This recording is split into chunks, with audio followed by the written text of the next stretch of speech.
बसा पीर की, जी हो सुमना बाई का पीर की। हो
बाबा रामदेव जी महाराज ने जो जो माने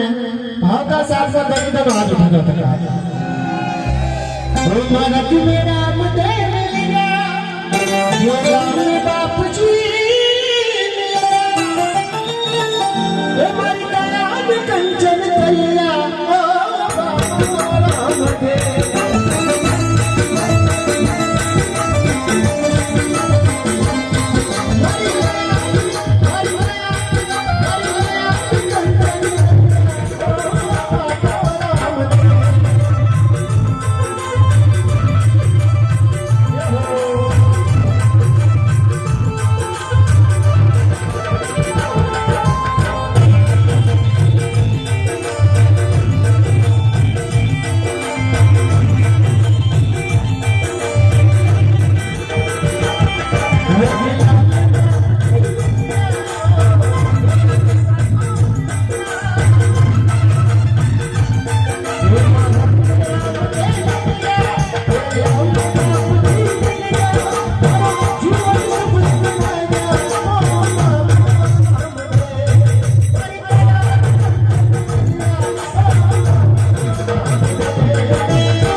बिल्कुल एक बार आनंद आ रहा और बाबा रामदेव जी महाराज को भजन प्यारा लाग रहा भाव करने तोड़ती दोनों आ रहा गाड़ी में बजानी बाबा रामदेव जी महाराज ने एकदम दीवो मानो मीठी मीठी ताली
तेजाजी महाराज को कौन भूल जाने जो तेजाजी महाराज को नाम सुनो रे बिल्कुल दोनों हाथ उठा ले। तेजाजी महाराज कौन तेजाजी महाराज अपना प्राण गौ माता का खातिर न्यौछावर कर दिया। आज की डेट में धर्म से मरवाड़ा आदमी हजारों लाखों में कोई एक आधे मिले कोई कम मिले और तेजाजी महाराज का बे हाथ जो ससुराल गया अपनी दादी ने लेवर खाता है और वटी गौ माता खाती है अपना प्राण की आहुति देती बोल श्री पिताजी महाराज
तेजाजी महाराज की माँ रामकुमारी देवर कागजा की बेटा